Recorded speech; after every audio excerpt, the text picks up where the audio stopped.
James White Boxing Social in association with Empire Fights Joint Kings here with Sam Jones. Sam, you've been collared by the media, you've done a lot of... Eddie isn't here, Frank Smith isn't here, so you're the main man. I don't know about that, but yeah, I'm like what's it, filler in. The step in? Yeah, the step in, yeah. Well, we're here for Pat Brown to make a professional debut. Just spoke to him there, he's very humble, he's got the whole package. We're going to see him fight on Friday. He's the real deal, isn't he? Well, we believe so. He has to go out there and prove it, which we're virtually, well, we're very certain he's going to do. He's going to deliver big. And what's the plan with him? Because you don't want to rush him. No, this is what everyone asks, like what the plan is with him. It's to be steady, go easy, there's no rush. But when you see him box on Friday, everyone's going to be saying he needs to fight the British champion, or like people are going to say these opponents aren't. He's going to do what he's going to do to this guy to a lot of fighters at championship level. So your job's quite difficult because you've got to put him in people that are going to test him but also going to build him up as well. Absolutely, you don't need to be making mistakes at the build, but like I keep saying, like I've just said to you there, what he's going to do to this guy on Friday, he will do at championship level. Cameron Vuong as well, going in against Jordan Flynn. Yeah. You believe he's going to do the job on Friday night? No doubts. With that fight, it's been off, it's been on. I was talking to Cameron Ford. Do you think it's almost better that the sort of grown? Yeah, look, it's grown into a big fight, hasn't it? People are interested. It's a title fight between the pair of them. So Cameron's got to go in there and do his job. And coming through that, what's the plan with Cameron? You know, there's no looking past Jordan Flynn. I mean, listen, Cameron, we've matched him quite aggressively, to be honest with you, and this is the first time, I'll be honest with you, that he's ever done the weight correctly. Like he's matured a lot over the last 6 to 8 months, and I'm very impressed with him. Aggressive matchmaking, does that come from Cameron or does that come from... So with the team, our belief in him, for what he showed, displays into the gym, but now it's time, because you've not seen, I honestly don't believe you've seen nothing from what Cameron can do. We've seen what we've seen him do in the gym. If he delivers on fight night, you're looking at a world level prospect. A prospect with, I don't even call him a prospect, but with world level ambitions. He's nowhere near that yet, but we believe he can get to that level.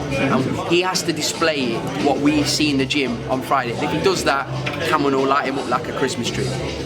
And I've got to ask about Gavin Gwynn. You don't want to look past this fight, but is that... If it's there, it's there. But like, we can't overlook Jordan.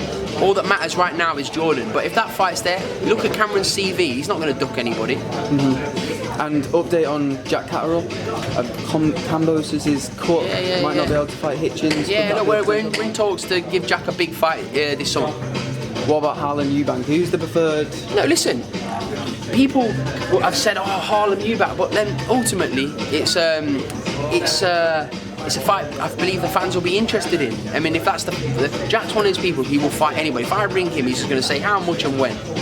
That's all Jack cares about. Like, and do the fans want to see it? If the fans want to see it, we'll make the fight. If they're really serious about the fight, we're going to see how serious they are. If they do, we'll look to do it.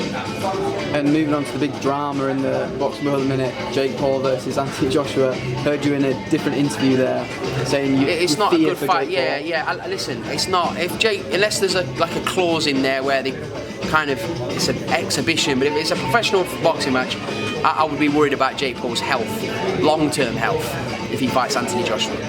Is that fight you would? I would watch it. Yeah, I'm not gonna lie. I'm so excited. But would I watch it? Yeah, definitely. Of course I would. We all would. Who would you like to see AJ in with though? Who do you prefer?